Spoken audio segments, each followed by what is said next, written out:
నమస్తే, welcome to hit TV. నేను మీ మాధురి. ఈరోజు మనతో పాటు ఉన్నారు కేఎస్ ప్రసాద్ గారు, పొలిటికల్ అనలిస్ట్. నమస్తే సార్. నమస్తే అమ్మా. కవిత ఒక ఇంటర్వ్యూలో ఇచ్చేటప్పుడు పవన్ కళ్యాణ్ డిప్యూటీ సీఎం చేసి కూర్చోపెట్టారు, కానీ ఆయనకి అంత స్థాయి లేదు అని మాట్లాడారు.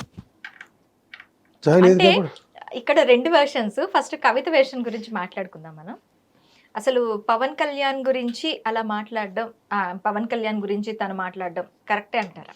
ఇప్పుడు ఒక ఒపీనియన్ నీకు స్థిరం లేదని చెప్పి నాకు స్థిరం ఉందో లేదో చెప్పడానికి చాలా తేడా ఉంది. స్థిరం లేనివాడి విషయం గురించి ఫ్రమ్ ద డే వన్ నుంచి తండ్రి, కూతురు, కొడుకు ఎవరైనా సరే ఒకే మాట మీద ఉన్నారు. స్థిరం లేకుండా ప్రతిసారి నిలకడని, అనిశ్చితిని చాటుచుకుంటూ నేను ఎప్పుడు చెప్తూ ఉంటాను, ఇన్కన్సిస్టెంట్ని కన్సిస్టెంట్గా జస్టిఫై చేస్తున్న ఏకైక వ్యక్తి ఎవరంటే పవన్ కళ్యాణ్. అవి ప్రత్యక్ష రాజకీయాల్లో చూస్తూ ఎవరైనా సరే కాంటెంపరీ పాలిటిక్స్లో ఈ విధంగా రాజకీయాలు చేసినాడు అంటే ఎవరికి నచ్చదు. అంటే నేను ఒక చిన్న విషయం చెప్తాను. 6 కోట్ల ఆంధ్రప్రదేశ్ ప్రజల యొక్క మనోభావాలు, తెలుగు జాతి గర్వించదగ్గ పని చేసిన ఓ మహనీయుడు నందమూరి తారక రామారావు. తెలుగువాడు తలెత్తుకుని నేను తెలుగువాడు అని చెప్పుకునే ఔదార్యాన్ని క్రియేట్ చేశాడు ఓ ప్రాంతీయ పార్టీ పెట్టి. అది తెలుగుదేశం ఉన్నత్యం.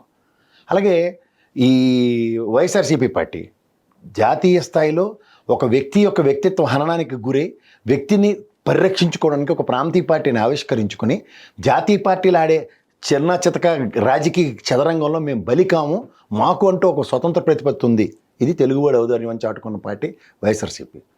ఇంకా మిగిలింది జనసేన పార్టీ. ఇదే కదా రీజనల్ పార్టీలు అక్కడ ఉన్నవి.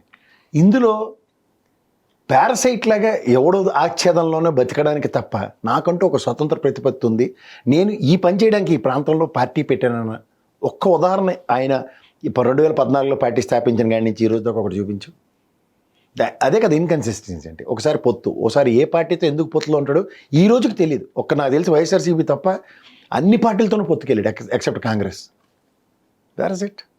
నిలకడ లేదని మనం చెప్పక్కర్లే. అతనే నాకు శత్రువు లేదు, నా చేత కాదు అని చెప్పిన మాటకి వాళ్ళ కవిత గారు ఎవరైనా నేను కూడా అదే మాటకి కన్ఫైన్ అయ్యి మాట్లాడుతూ ఉంటాను. ఎందుకు అంటే ఇన్కన్సిస్టెన్సీ అన్నది నీకు ప్రజాస్వామ్యంలో ఒక గౌరవం, మర్యాద నిలబెట్టిన తర్వాత కూడా if you still continuing with same inconsistency obviously you have to face the criticism. ఇప్పుడు చాలా పార్టీలు పొత్తులు పెట్టుకోవడం సాధారణం, అది కాదంటలే. బట్ ఐఎమ్ ఇన్కాంపిటెంట్ అని చెప్పి పొత్తు పెట్టుకోవడం అది ఫస్ట్ అవర్ టైం జరుగుతుంది. సో ఖచ్చితంగా కవిత గారు by observing all this, by seeing all this what is happening అన్న దగ్గర డెఫినెట్గా ఆవిడ ఫుడ్ డౌన్ చేసే విధంగా మాట్లాడడం 100% యాప్ట్. బికాజ్ వాళ్ళ నాన్నగారు కూడా ఏ రోజు ఆయన పేరు కూడా ఉటంకించకుండా కేసీఆర్ గారు ఏంటో అన్న దగ్గరే మాట్లాడాడు. ఆయన ఏ రోజు కూడా ఈ సంథింగ్ ఎల్స్ అన్న విషయం ఎవరు ఎస్టాబ్లిష్ చేయలేదు, ఆయనకైనా ఎస్టాబ్లిష్ కాలేదు. So that's obviously it's a fact.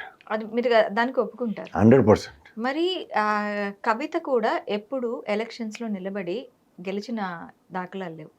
ఎంపీగా గెలిచారు, తర్వాత మళ్ళీ ఎమ్మెల్యేగా సీట్ ఇస్తే ఓడిపోతే మళ్ళీ ఎమ్మెల్యే లేదు, ఎమ్మెల్యే నిలబడి ఎంపీ నిలబడింది, ఓడిపోయింది రెండోసారి కూడా. ఓడిపోయిన తర్వాత ఎమ్మెల్సీ ప్రత్యక్ష ఎన్నికల్లో గెలిచింది ఆవిడ. ఎన్నికల్లో గెలిచింది, నామినేటెడ్ పోస్ట్ కాదు ఆవిడది. సో ఎమ్మెల్సీ ఇచ్చారని అంటారు కదా. ఎమ్మెల్సీ ఇచ్చారంటే ఎమ్మెల్సీ గెలిచిన సీట్ అది, నామినేటెడ్ ఎమ్మెల్యేలు ఎన్నుకున్న ఎమ్మెల్సీ కాదు ఆవిడది. ఓకే, మరి తను ఏం చేశారు సార్ ఇప్పటి వరకు తెలంగాణకి? నీకు ఇవాళ తెలంగాణ బోనాలు తెలియవా, తెలంగాణ బతుకమ్మ తెలియదా? ఆవిడ ఆవిష్కర్త, తెలంగాణ సంస్కృతికి పరిరక్షకురాలు. ఈరోజు దాకా తెలంగాణ సంస్కృతి, తెలంగాణ రాష్ట్రం ఏర్పడేదాకా పరిరక్షణే జరగలేదు. బికాస్ ఆఫ్ హర్ తెలంగాణ సంస్కృతి పరిరక్షించబడింది. మనం బతుకమ్మ ఆడామంటే ఆవిడ వల్లనే. అప్పటిదాకా బతుకమ్మ ఎవరు ఒలి దగ్గర పెట్టి ఆడలేదు, మనశ్శాంతిగా ఆడలేదు. ఆవిడ వల్లే బతుకమ్మ పుట్టింది అంటారు మీరు? అదే అనలేదు, ఆవిడ వల్ల బతుకమ్మకి ఔదార్యం పెరిగింది అంటున్నాను. ఔదార్యం పెరిగింది. అప్పటిదాకా గర్వంగా తెలంగాణ బిడ్డలు బతుకమ్మ ఆడుకోలేకపోయారు. కవితమ్మ ఎప్పుడైతే తెలంగాణ సంస్కృతి జాగృతి అని పెట్టిన దగ్గర నుంచి తెలంగాణ సంస్కృతి పట్ల కన్సర్న్స్ పెరిగాయి, అది గమనించండి.